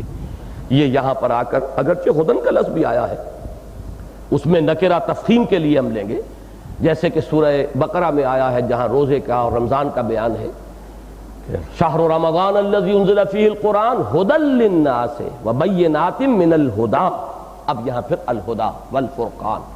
تو یہ ہے اصل میں وہ بات، قرآن مجید میں سب سے زیادہ اس لفظ کے لیے، قرآن مجید کے لیے اور آسمانی کتابوں کے لیے بالعموم ہدایت اور رحمت، ہدایت اور رحمت، ہدایت اور رحمت۔ اور اس اعتبار سے سورہ یونس کی 2 آیتیں وہ جو ہے میں ان کا اس وقت تذکرہ کر دینا چاہتا ہوں، ذہن منتقل ہو جانا چاہیے۔ یا ایھا الناس قد جاءتکم موعظۃ من ربکم وشفاء لما فی الصدور وہدی ورحمۃ للمؤمنین قل بفضل اللہ وبرحمتہ فبذلک فلیفرحوا ھو خیر مما یجمعون۔ لوگو تمہارے پاس آ گئی ہے تمہارے رب کی طرف سے نصیحت بھی، موعظہ، موعظۃ، اور شفا بھی ہے تمہارے لیے، اور اس کے ساتھ ہدایت بھی ہے اور رحمت بھی ہے اہل ایمان کے حق میں۔ اور اس کے بعد جو الفاظ آئے، کہہ دیجئے اس قرآن کے نزول کا اللہ تعالیٰ کی شانوں میں سے کون سی شان جو ہے اس کی اساس بنی ہے؟ قل بفضل اللہ وبرحمتہ، یہ اللہ کا فضل ہے، یہ اس کی رحمت ہے جس کا ظہور ہو رہا ہے، اس میں استحقاق کا پہلو نہیں ہے۔ اب یہ پھر ایک اور بہت اہم فلسفہ دین کے ایک بہت اہم ایشو کے ساتھ یہ بات جو ہے متعلق ہے کہ در حقیقت انسان کی مسئولیت جو ہے وہ ان صلاحیتوں کی بنیاد پر ہے جو اللہ نے انسان کے اندر ودیت کر کے اسے یہاں بھیجا ہے۔ فَجَعَلْنَاهُ سَمِيعًا بَصِيرًا اِنَّا خَلَقْنَا الْإِنسَانَ مِن نُطْفَةٍ أَمْشَاجٍ نَبْتَلِيهِ فَجَعَلْنَاهُ سَمِيعًا بَصِيرًا، ہم نے آزمانے کے لیے پیدا کیا انسان کو، جانچنے اور پرکھنے کے لیے دنیا کی زندگی دی ہے، تو ہم نے اسے سمیع اور بصیر بنایا ہے، سماعت اور بصارت ہے، اسے عقل کی قوت دی ہے، اس میں حص رکھ دی ہے نیکی اور بدی کے امتیاز کی، وَنَفْسٍ وَمَا سَوَّاهَا فَأَلْهَمَهَا فُجُورَهَا وَتَقْوَاهَا، اور ایک اور چیز یہ ذرا خفی شے ہے، اس کے دل میں معرفت، اپنی معرفت ودیت کر کے بھیجا ہے۔ انسان مسئول ہے قیامت کے دن ان باتوں کی بنیاد پر۔ یہ مزید فضل ہے اللہ کا، یہ اس کی رحمت ہے کہ اس نے کتابیں نازل فرمائی، اس نے وحی نازل فرمائی، اس نے نبیوں کو بھیجا، اس نے رسولوں کو بھیجا، یہ در حقیقت اللہ کا فضل ہے اور اس کی رحمت ہے۔ یہی وجہ ہے کہ نبوت کے لیے یہ لفظ رحمت بہت کثرت سے آیا، اور پھر حضور صلی اللہ علیہ وسلم پر جب یہ رحمت اپنے مقام کمال کو پہنچی ہے تو رحمت للعالمین، یہ ہے آپ کی وہ نمایاں ترین حیثیت کہ یہاں وہ رحمت خداوندی جو ہے اپنے نقطۂ عروج کو پہنچ گئی۔ تو یہاں بھی فرمایا الرحمن علم القرآن، رحمان نے قرآن سکھایا، جسے بھی سکھایا۔ دیکھیے اس کو بھی نوٹ کیجئے، ہم یہ جانتے ہیں کہ سلسلہ اسباب کتنا ہی طویل ہو، کسی سورج نے اپنی تمازت سے فصل کو پکایا ہو، بارش نے اسے سینچا ہو، ہواؤں نے اس کو تقویت دی ہو، کسان کا خون پسینہ لگا ہو، پھر اس کو کاٹا گیا ہو، لایا گیا ہو، پھر پیسا گیا ہو، روٹی پکائی گئی ہو، تب ایک لقمہ ہم تک پہنچا۔ تمام عناصر طبیعی لگے ہوئے ہیں اس کام کے اندر، وہ ایک دانہ جو بن رہا ہے، نہ معلوم کیا کیا قوتیں ہیں، کیا کیا وسائل ہیں، کیا کیا ذرائع ہیں، لیکن رازق کون ہے؟ اللہ۔ یہ ایک چھلانگ میں در حقیقت تمام کڑیاں جو ہے سلسلہ اسباب کی، ان کو پھلانگ کر مسبب الاسباب تک پہنچ جانا، یہی توحید ہے۔ جو درمیان میں کہیں الجھ گیا وہی شرک کے پھندے میں پھنس گیا، کسی نے سورج کے آگے ہاتھ جوڑ دیے، سر جھکا دیا، یہ بھی ان کی ایک معرفت تھی کہ سورج ہی سے کام چل رہا ہے سارا، اسی سے روشنی ملتی ہے، اسی سے تمازت ہے جس سے فصل پکتی ہے۔ کسی نے پانی کو جل دیوتا قرار دے دیا، وہ یہ تمام چیزیں کچھ جہالت پر عثمانی میں مبنی نہیں تھی، وہ جانتے تھے، لیکن یہ کہ کیا الجھ گئے، درمیان میں رہ گئے۔ گاہ میری نگاہ تیز چیر گئی دل وجود، اور گاہ الجھ کے رہ گئی میرے توہمات میں۔ درمیانی کڑیوں میں کہیں الجھ جانا ہی شرک ہے، اور ایک ہی جست میں پھلانگ جانا اور مسبب الاسباب تک پہنچ جانا یہ توحید ہے۔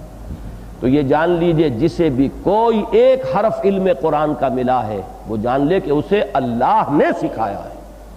معلم حقیقی قرآن کا اللہ ہے، چاہے سلسلہ بڑا طویل ہے، معلم اول حضرت جبرائیل ہے، معلم ثانی محمد الرسول اللہ ہے، پھر تیسرے درجے میں صحابہ کرام ہیں، پھر نسلا بعد نسل یہ زبان سے بھی منتقل ہو رہا ہے، قراء ہیں، ائمہ قرات ہیں، پھر اس میں جو کوششیں ہوئی ہیں مصحف کی کو جمع کرنا ہے، یہ ساری کوششیں، ان سب کا احسان ہم پر آئے گا۔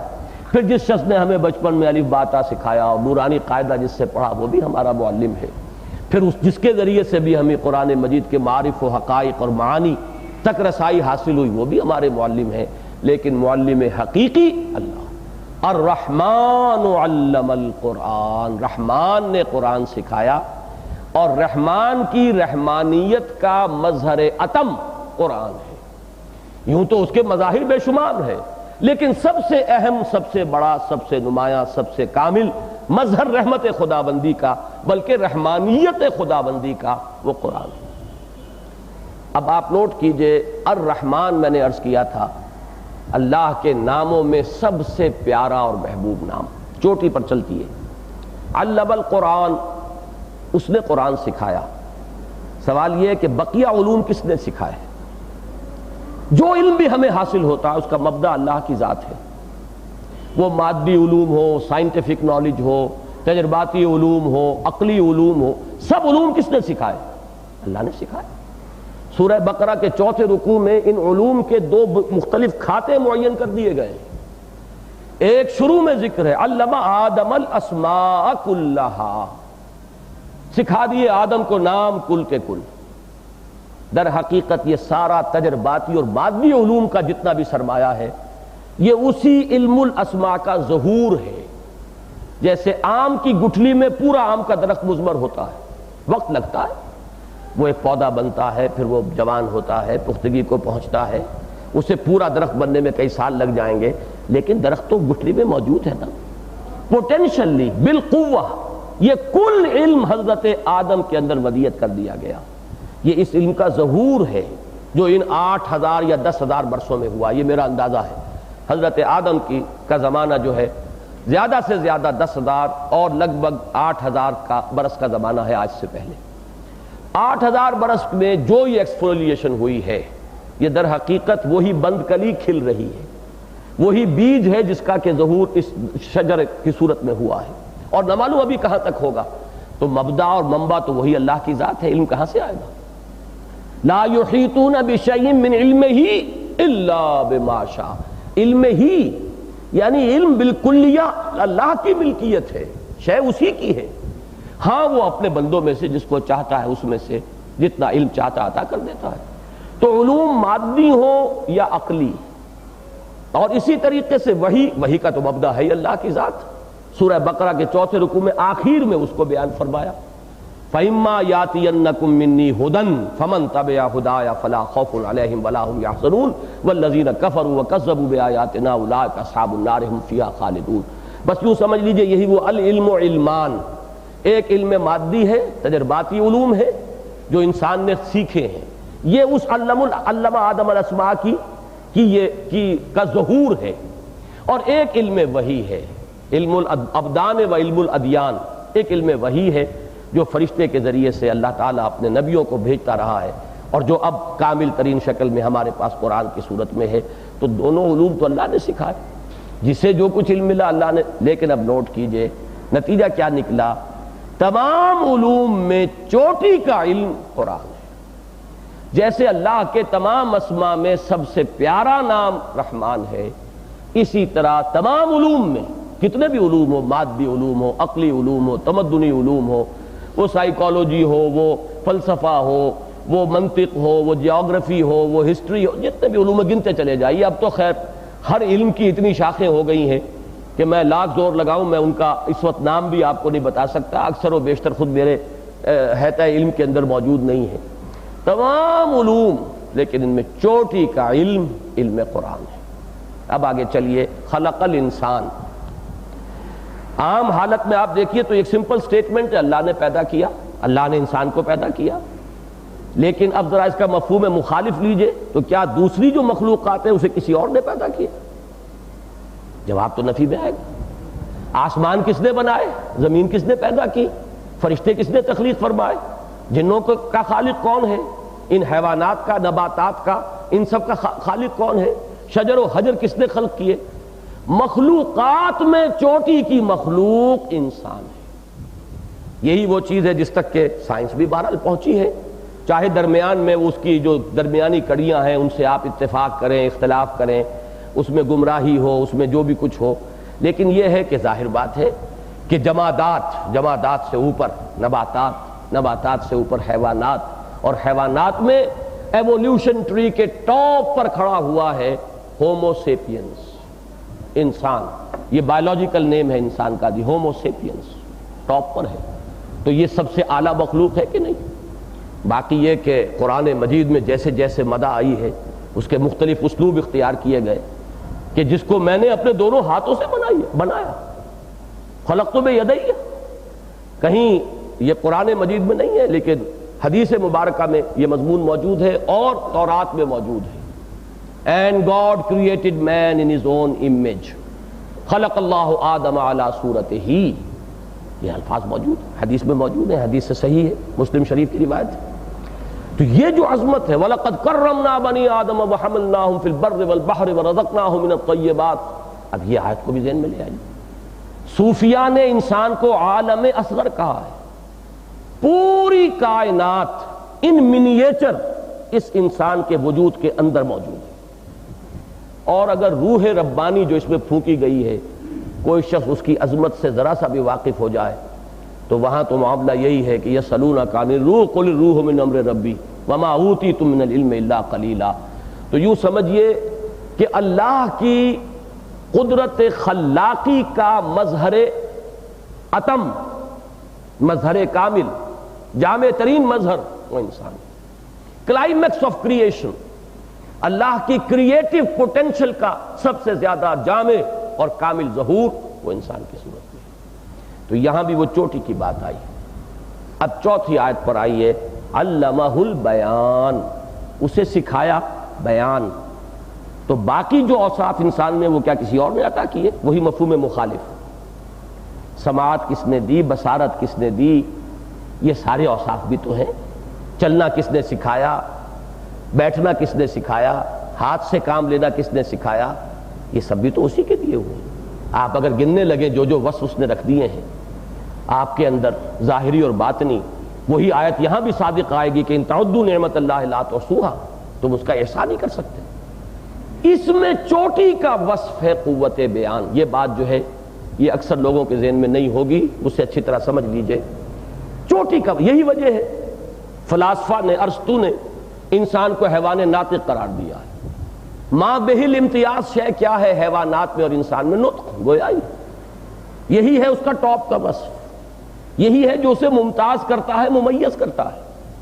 اچھا میں آپ سے یہ عرض کر دوں کہ مجھ پر یہ چیز زیادہ اس لیے روشن ہے کہ میں نے بہرحال وہ جو بھی تعلیم حاصل کی تھی میڈیکل ایجوکیشن، اس میں فزیولوجی پڑھی۔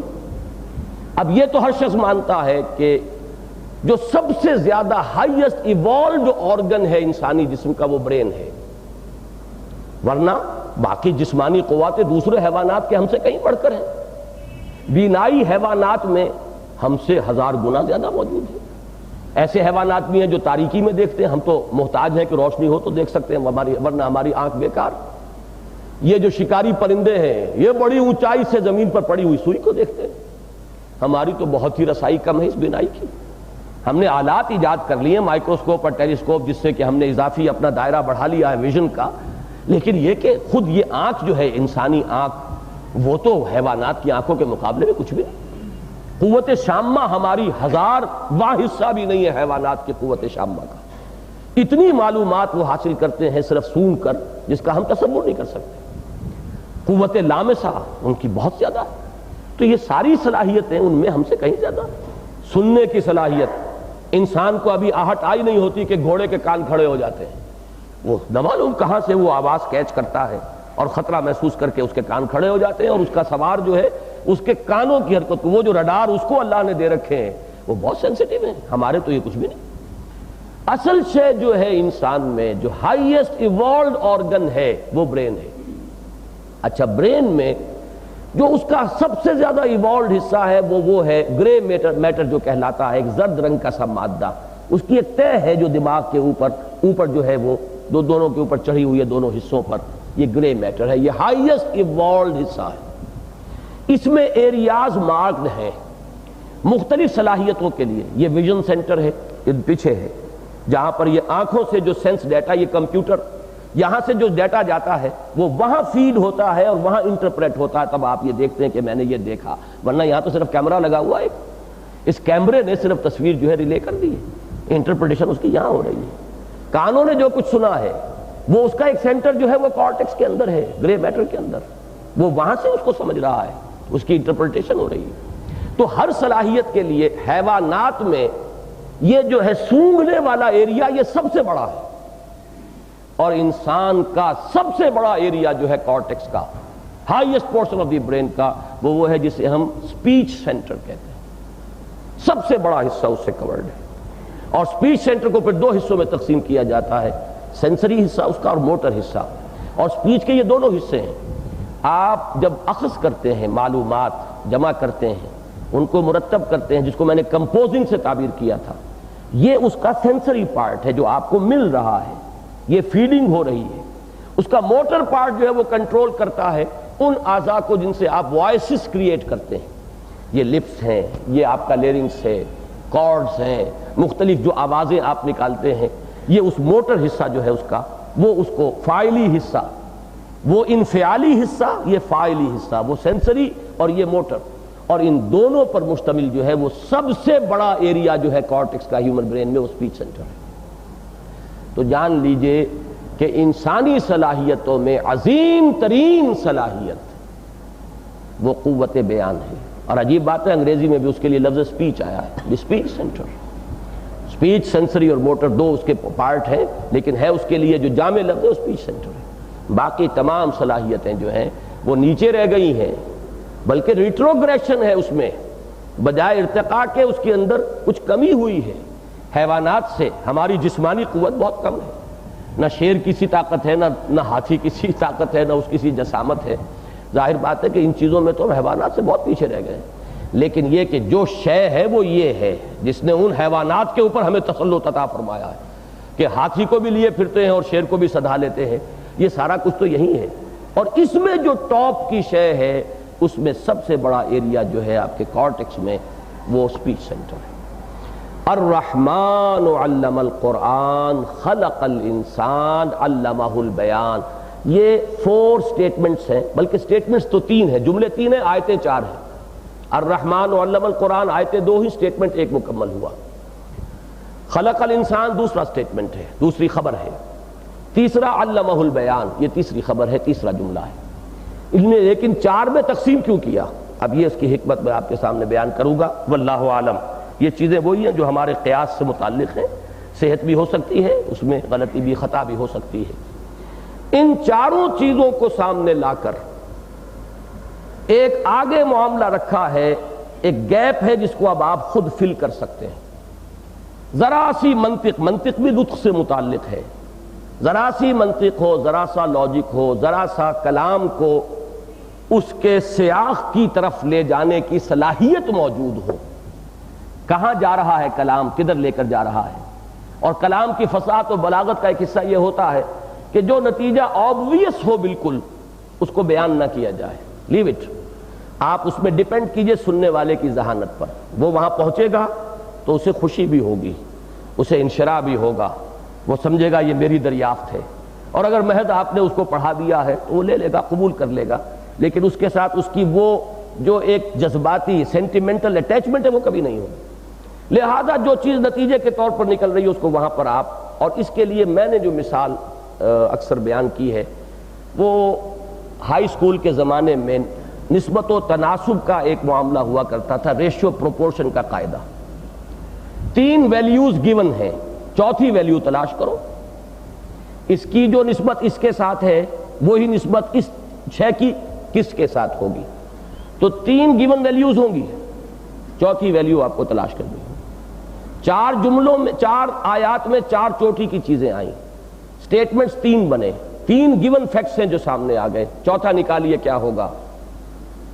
رحمان نے قرآن سکھایا، تمام علوم میں چوٹی کا علم، اسی نے انسان کو بنایا، تمام مخلوقات میں چوٹی کی مخلوق، اسی نے انسان کو بیان کی صلاحیت دی، اس کی تمام صلاحیتوں میں چوٹی کی صلاحیت۔ چوتھا نتیجہ کیا ہوگا؟ اس کی اس چوٹی کی صلاحیت کا ایک ہی صحیح مصرف ہے کہ قرآن کو بیان کرے، اس لیے کہ جس درجے کی صلاحیت ہے اس کا ہدف، اس کا استعمال اسی درجے کی شے پر ہونا چاہیے۔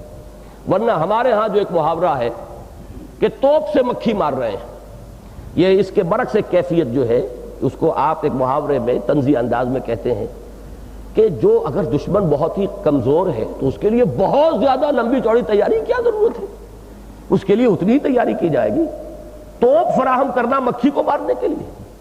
اگر آپ کے پاس ایک نہایت اعلیٰ درجے کی صلاحیت ہے اور اسے آپ کسی گھٹیا مقصد کے لیے استعمال کر رہے ہیں، وہ گھٹیا مقصد جو کسی اور صلاحیت سے بھی استعمال کیا جا سکتا ہے، اگر آپ نے اپنی قوت بیانیہ کو روٹی کمانے کا ذریعہ بنایا ہے تو اس سے بڑی توہین اس قوت بیان کی کوئی نہیں۔